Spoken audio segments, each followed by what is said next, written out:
I want to ask you a question. What are your fears? What are you afraid of?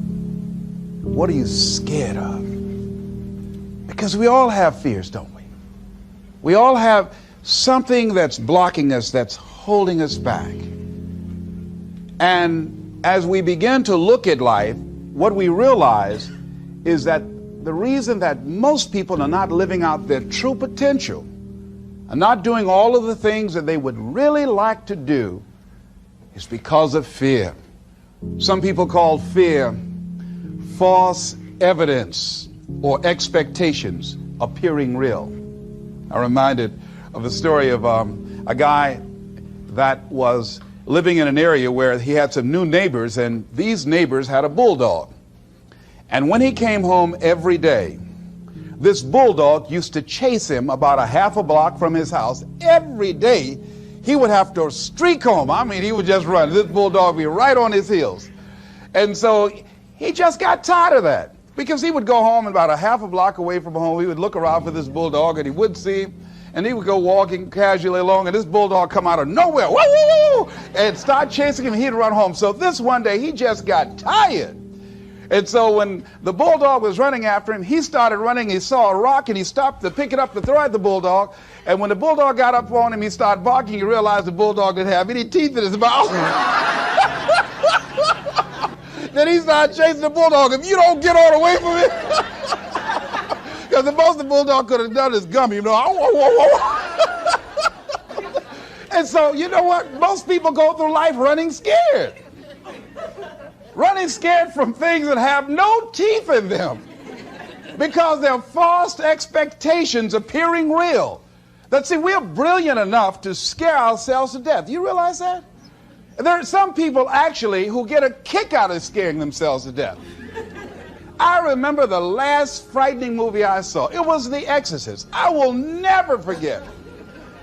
I was so frightened when I came home. I'll never forget. I drove in the driveway, and I had already called my former wife and said, listen, turn the lights on. I was coming in the driveway, and I was getting out of the car, and all of a sudden I couldn't get out. I started blowing my horn. I said, Madeline, they got me, they got me. She came to the kitchen with and said, take your seatbelt loose, fool. I said, oh, okay. I was frightened out of my wits. But there are a lot of people who, they get off on that. They love it. I'm a person, my brother is a paratrooper. My twin brother, he's in the military, career man. I would love to jump out of an airplane to parachute. I'm scared, though. I mean, I really admire my brother for that. I would really love to be macho man like that. What are the things that you fear that's been keeping you from living your dream? That's been keeping you from doing some things that you would like to do? Just think about those things. And how do we begin to handle that? Abraham Maslow said that life is about growth. And he said, you can either go back to your comfort zone, and there you won't find any growth, or you must be willing to go forward and face your fears again and again and again, because you're never going to have a fear-free existence. I mean, some fear is acceptable and legitimate. There are some things that you really should be afraid of. Now, you shouldn't allow it to immobilize you. You acknowledge it, you take it into account, and you carry yourself accordingly. There are times that we should proceed with caution. But it's the difference between being stopped by fear. It's the difference between having a fear and the fear having you. So what do? One, acknowledge it. And knowing that it's okay. Don't condemn yourself for being afraid. It's perfectly fine to have some fears. You acknowledge your fears, you embrace those fears, and then you move on. You act on whatever it is that you fear. Because once you embrace it, see, what you resist will persist. What you resist will persist. So one of the most important things is to begin to embrace your fear. The fear of bodily harm, that's legitimate. When I was a disc jockey in Columbus, Ohio, you know, I was young, about 22, 23, thought I was tough, and I was on the air, And Al Green, who was a great performer at that time and still is now singing gospel music, had a record. His first hit record was Backup Train. So a guy came in the town and was impersonating Al Green. I happened to know Al Green because I'd already booked him. And so when I found out this guy was impersonating Al Green, I came on the air and did an editorial about him, and I exposed him. He was a rather big fellow, and so he had the word out that when I see this guy Les Brown, the disc jockey, I'm going to knock him in the mouth for having a big mouth. So I was driving down Main Street in Columbus, Ohio, had my son in the car, and I always had this little saying, hey, if anybody ever put a threat on me, I'm going to make them honor it. So I saw this guy in the street. So I pull around. I said, excuse me, I'll be right back. Got out of the car. I said, hey, man, I heard you said that you were looking for me. I'm Les Brown. He said, you are? I said, yeah. I said, what is it? I'm the one that said that you were an imposter. I said, I want to know what you're going to do about it. He opened his coat and he had a gun there. I say, but whatever I said to hurt your feelings, I want you to know it's all right.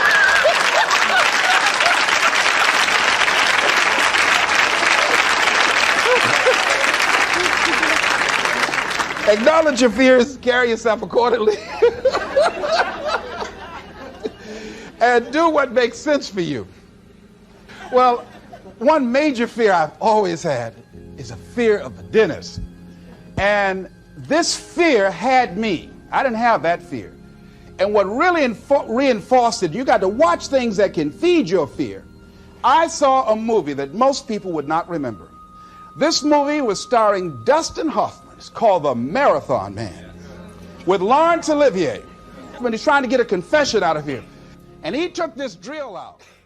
Let me tell you something. When he went in Dustin Hoffman's mouth with that drill, I had $1 worth of popcorn. That popcorn went everywhere. Oh! Do you know I could not go to the dentist for 5 years? I had left broadcasting, went to the Ohio legislature, had an impacted wisdom tooth. Now that hurts. And I would call, and as soon as the people would answer the phone, I would hang up. That's how frightened I was. Dr. Hamler's office, boom, I'd hang up. Then I got to the point where I could just ask for an appointment. Hello? And I wouldn't give my real name. Because I knew I wasn't going to keep it. I'd give anybody's name. Joe Jiggly Jim, it didn't matter. Then pretty soon I got to the point where I could give my name. It was about 4 years after that, you know. I said, my name is Les Brown. Then I would call back and say, look here, due to my legislative agenda, I won't be able to make it. So the lady finally said on the phone, she said, you're scared, aren't you? I said, no, I'm not. She said, then why don't you come in? I said, that's none of your business. She said, you're not coming in because you're scared. I wish you just would not waste our time. And she hung up. I said, you have no right to do that to people like me, you know. So finally, to make it long and short of it, I was hurting so bad, I said, wait a minute, I've got to do something. And I said, what am I afraid of? Go there and handle it. I said, man, Dr. Hamler, I just can't hear this drill. I mean, if you can do whatever, I don't need to hear this drill, that sound, you know, that's what gets me, that drill. Don't pull that drill out on me. He said, just calm down, calm down. And it wasn't really bad as I thought it was. One of the things you find out that when you face your fears, it's not as bad as you think it is. And when people tell you, I just can't do it, I can't handle it, I mean, really, I can't handle it, what they're envisioning is that they're not going to be here. They're going to clock out like you're going to die. And guess what? We all had occasions when we confronted our fears, we had to do something we felt uncomfortable with, we didn't want to do it, and we did not die. They didn't come take us and put us in a box somewhere. Am I right?